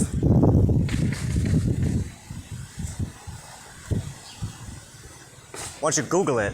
Because I don't have my phone's not turned on. So I don't have any internet connection out here. How do you get phone calls? I don't get phone calls. Yeah, but what about the people that are trying to call you? Trust me, no one's trying to call me. I get as many phone calls when my phone is turned off as I do as when my phone is turned on. No, I'm sorry. I get more phone calls when my phone is turned on, but it's all fucking solicitors bullshit. You need to have a phone. No, you don't need to have a phone. I've got. I don't need a phone. If there's something that's that important, if it's something that important, he'll let me know.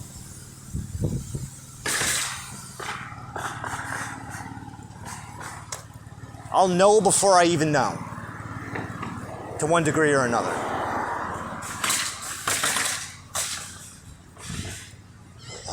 Bitahon training? Bitahon development? That's a thing. Well, what's Bitahon development is basically what Moses went through.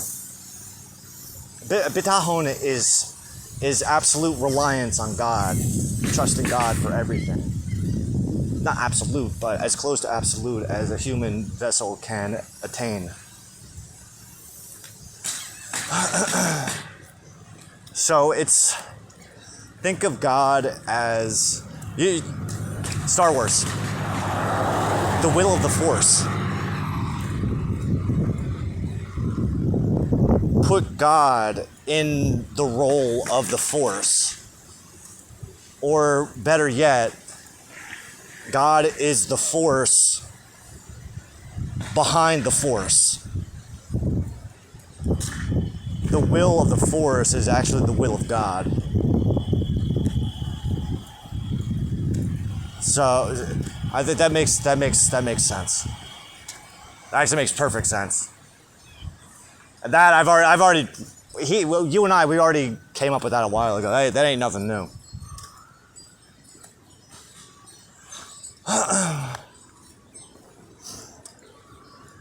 Yeah, then Jews are the Jedi.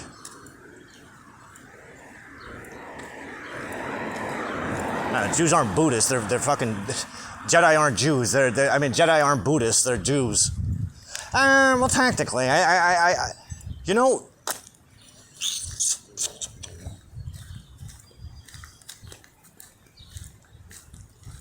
No, I'm being reminded of that idea that I had like weeks ago.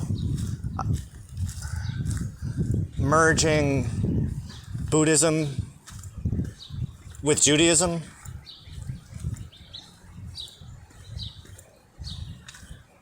Because Mashiach is basically Buddha. He's a Jewish Buddha.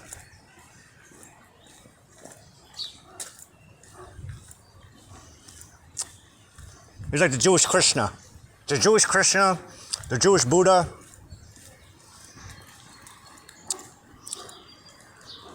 Kalki, the Jewish Kalki. What else? Is there any other ones? The Jewish avatar of Aquarius. Right? So if you even know what the fuck that even means, I try to imagine that the avatar of the Aquarian age is a Jew.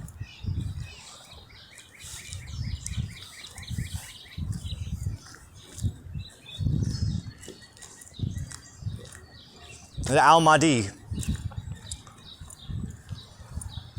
That the Mahdi is a Jew. Mashiach al-Mahdi.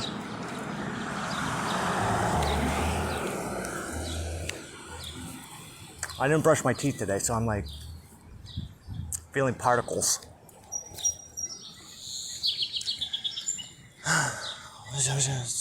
Still only 1:47.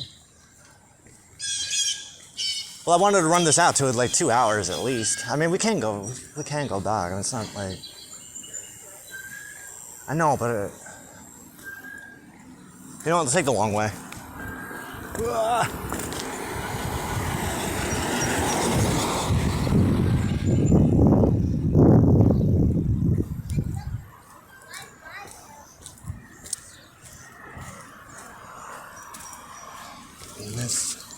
Future Miss Kim. So Future Miss Kim is the future version of this lady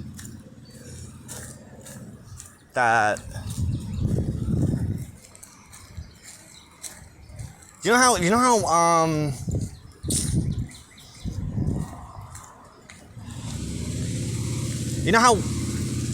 you'll know the reference if you saw Jurassic Park. But you know how when a dinosaur hatches, it imprints on the first thing that it sees? I think you're thinking about a chicken. Not unless you saw Jurassic Park, then you know what I'm thinking about. Because John Hammond made it a point. He made a very distinct point that any and every time that a dinosaur hatched, that he was there for the process because he wanted all the dinosaurs to imprint on him like he was their mommy.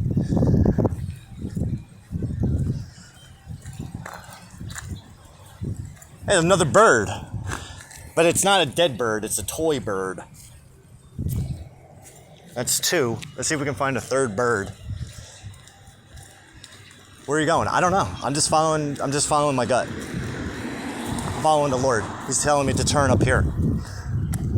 Because we're gonna find another bird. We're on a scavenger hunt. Just look up. We're not looking for those kind of birds. We're looking for like a dead bird or a lawn flamingo, something. I keep on seeing a lawn flamingo in my head. See if we can do it in 20 minutes.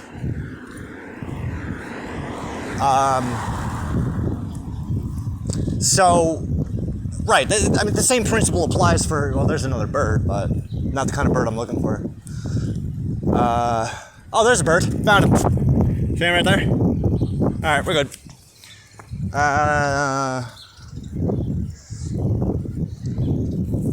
Yeah, the same principle applies to baby chickens. When they hatch, they imprint on the first thing that they see as their mommy.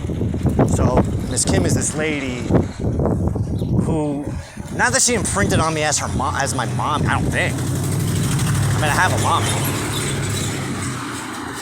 Yeah, my mom.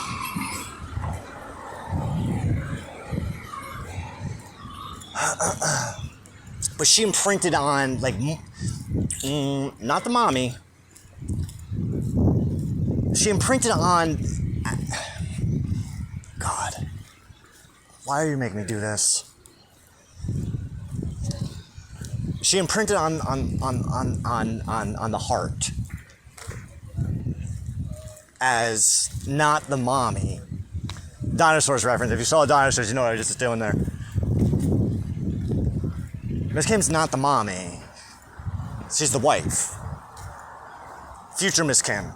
But now, I don't know if future Miss Kim and real life Miss Kim are the same person.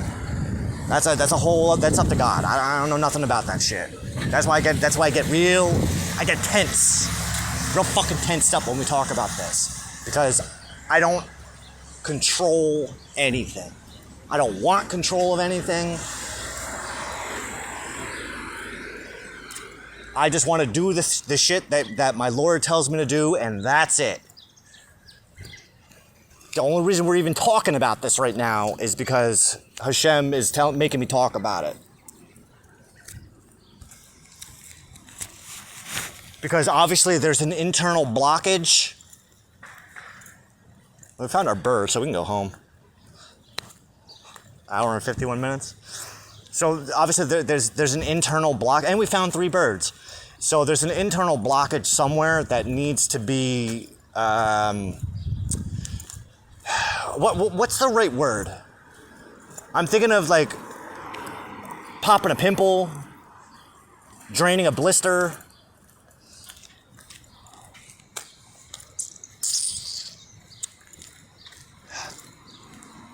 That needs to be aired out, I guess. There you go. There's some kind of internal blockage that needs to have the divine light of the Ein Sof, blessed is He, radiating down on it.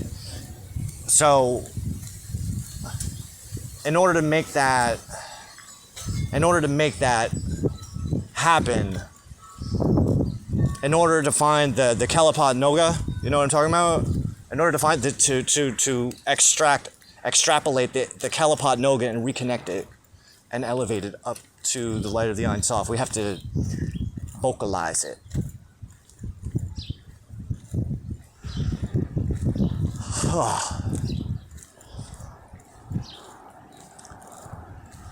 By vocalizing it like that, we essentially clear the blockage, clear the energetic blockage, which I haven't heard any rabbis mention this. I actually saw this really good video. It was a short clip on YouTube, and this rabbi, he was promoting this group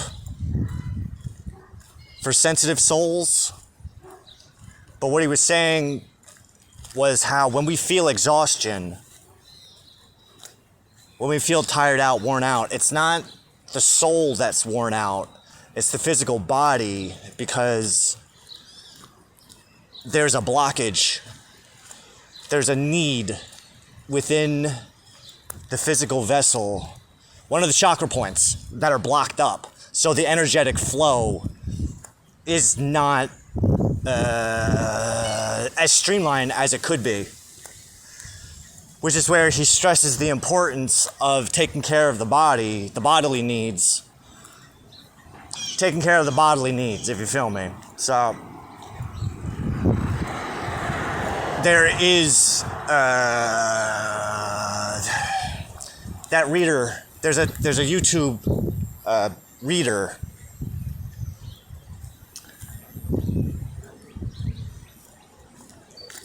Energy reader. And I was watching her last night, and she said something along the lines of how women, when they feel a blockage, they usually need to connect with their womb. But on the flip side, men need to connect to the root. So the root the root's connected to the womb, but on the man side, if you feel me. So there is a root blockage. There's a severe root blockage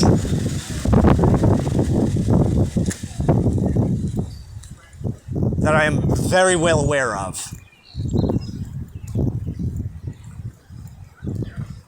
But at the same time, this is where we can actually debunk the claims on the sin of spilling seed. Though there are some within the rabbinical community who will say that the spilling of seed is a greater transgression than having sex with your own sister. And I don't necessarily agree. Disagree. I don't necessarily disagree. But what he didn't mention, this Rabbi Reuben, I love Rabbi Reuben, but what he doesn't necessarily lay out in plain terms, what he doesn't spell out for us, is that the difference between spilling seed and not spilling seed is the intention behind it. So there are means of self-gratification in the sexual manner, in the modality of sexuality, that is not a transgression as long as the intention behind it is of a more divine nature.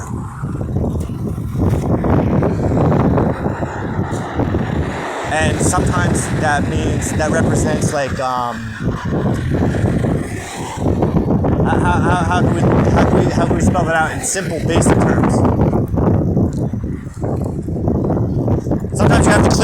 Sometimes you got to clear the blockages on your own. You don't have a helper. You okay? So the methods of doing so and the intention behind doing so, like why are you doing it in the first place? If you're familiar with any kind of sex magic and mirror magic, I learned this from some witches, where they say to the idea is love yourself the way you want to be loved, touch yourself the way you want to be touched, talk to yourself the way you want to be talked, right? Very sensual.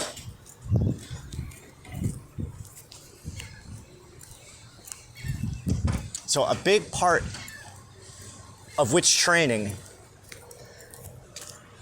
comes by way of, I don't want to say, the word demystifying is coming to my mind, but that's not the right word. But that word's going to help me get to where I'm trying to go. Shame management. Women are shamed for their sexuality, so some of the core principles of witchcraft is based around the idea of women breaking free of sexual shaming and to not feel shame around one's sexuality, but to actually reverse it. To transmute that shame feeling into something more confident. Convert shame into confidence.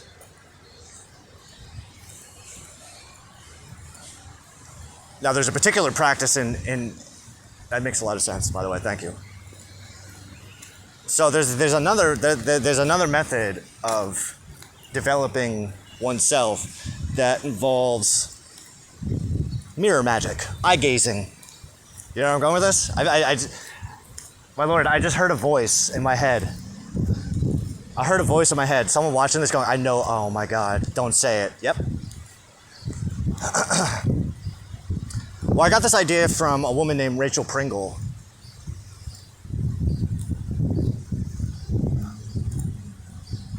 I took a workshop of hers that was really intense, and it was predominantly geared towards women with the intention of unlocking one's inner power. inner wild power. So what I did was I kind of merged a few different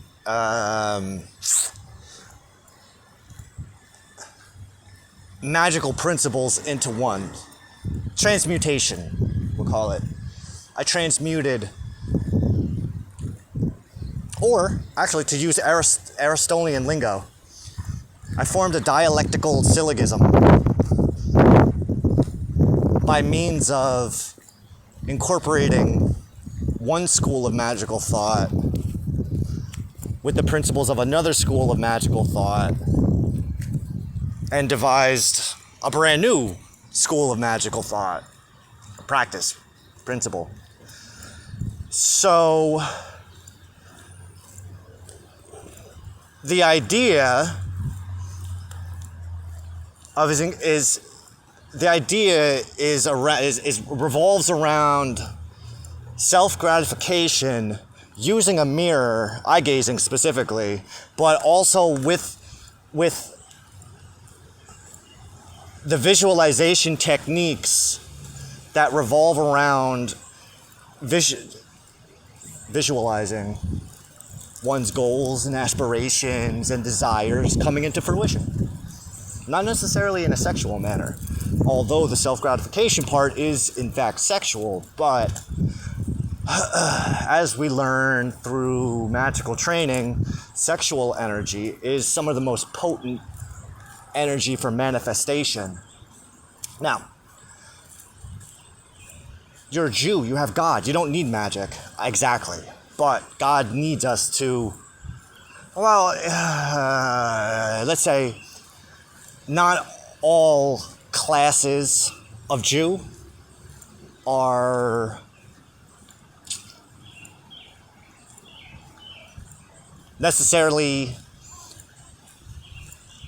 allowed to do certain things. And at the same time, it's also important to understand that when we're talking about the type of magic that God is, that you are prohibiting through Torah, is not necessarily the same magic that we're talking about here. Magic with a C is not the same as magic with a K. Magic with a C,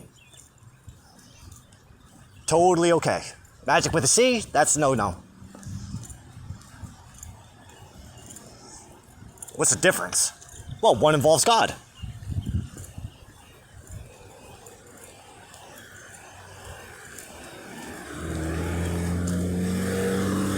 Because the principles of manifestation hold true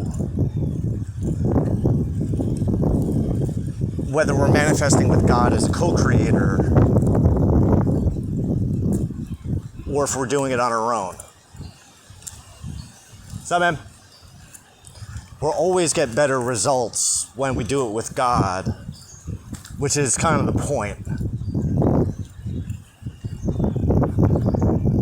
He wants us to have what we want, but not necessarily in the form which we want it, as opposed to the form in which we need it. So when it comes to manifesting anything, you have to break free of the limiting beliefs that are keeping that thing from being attracted into your life in general. The same holds true when manifesting, co-creating with God. This is probably more of a Jew thing than anything else, so. But if you can take something away from it, go ahead. So in order for us to actually receive that which God is trying to manifest into our lives, it serves Him in the long run that we face those fears within ourselves, transmute those negatively charged emotions like shame and guilt, and convert them into something more positive like courage and pride. Not pride, not the negative type of pride, but like having pride in your work. You know what I mean? Not being a prideful asshole, but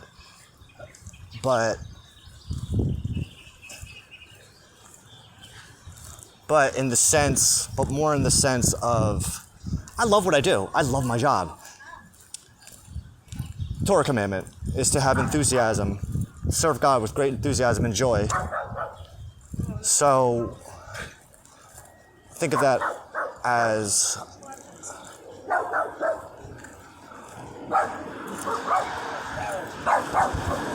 hey babe, how you doing?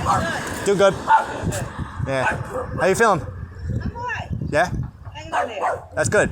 Still in one piece. Went for a nice walk? I'm coming back. Yeah, okay. That's what I said. You went already, a nice walk? This is the second one. Wow. Yeah. You walked pretty far, huh? I usually do about 2 hours. At a clip, yeah. Strong legs. Yeah. Oh yeah. We could get you doing deliveries. You'd be on a bike. The bike would be too fast. I have to walk everywhere. Oh, You don't want to get anywhere too soon because then people expect things from you. true. Always dumb yourself down a little tiny bit. Okay, I'll keep that in mind. I'll talk to you. But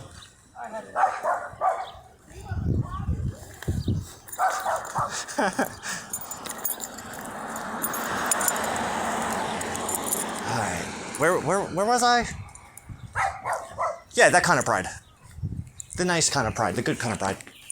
Having pride in the things that you do. Giving a shit.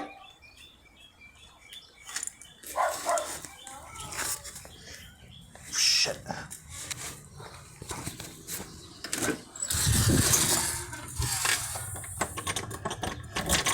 Alright. What are you doing?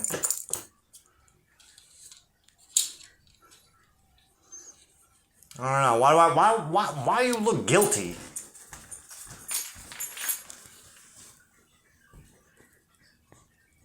I don't know. I don't trust you.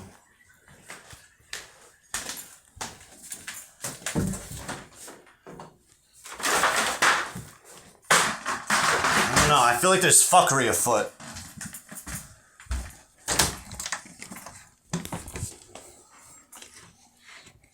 Oh my god. How 2 hours? What else we doing? Yeah, we're talking about jerking off in front of a mirror. That's what we were essentially getting at. But with the intention of, like I was saying, like you're thinking about your goals and ambitions and desires coming into fruition. What is it going to feel like when you do that? Because you want to equate that feeling.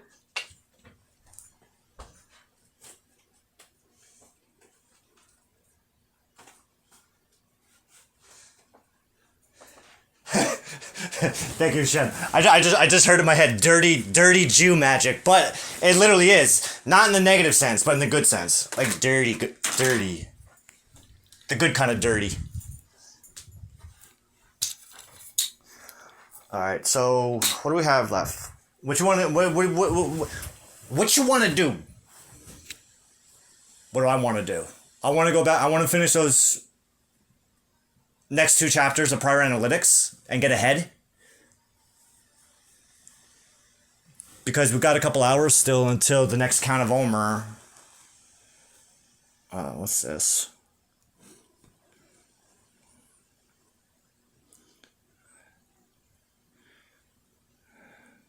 Boarding now. Oh, man.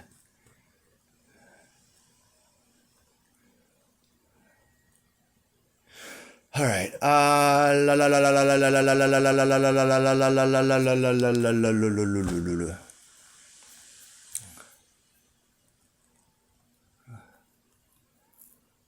How long does it take to fly from California to New Jersey? Like 8-9 hours? That was at 2:30. It's 4:30, so that's 2 hours ago. So yeah, they got a little ways to go. Oh my god. All right. Yeah, I want to do that, and then we still got like 3.5 hours until sunset, and we got to do the next count of Omer. So I think that's it. I'm done with this. Unless you have anything else you want to add to it.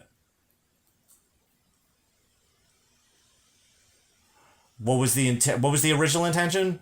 The original intention when we first started this 2 hours ago, it was to discuss inductive syllogism by demonstrating what one Jew is capable of using their mind to paint the picture of the potential within all Jews.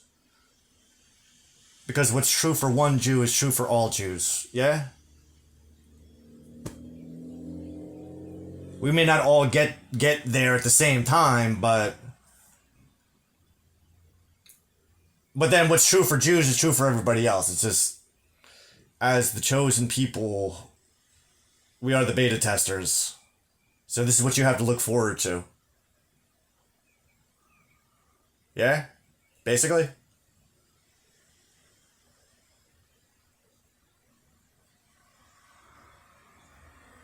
This is what the Mashiach age is like. When there's more like this, it's like a trickle-down effect. Like a pyramid scheme, but a good kind of pyramid scheme.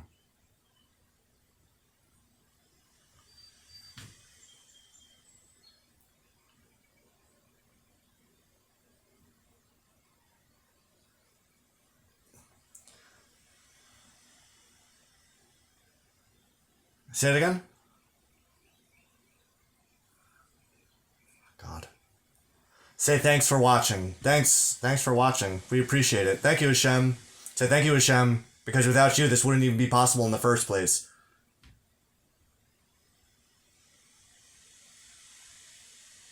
Shalom, shalom.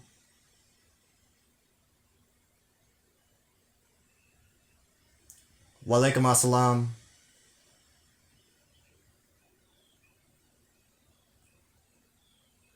Sayonara. Do you ever get tired? I don't know. I can keep it up for as long as he tells me to keep it up for. I mean, that's basically the way it works. But, alright.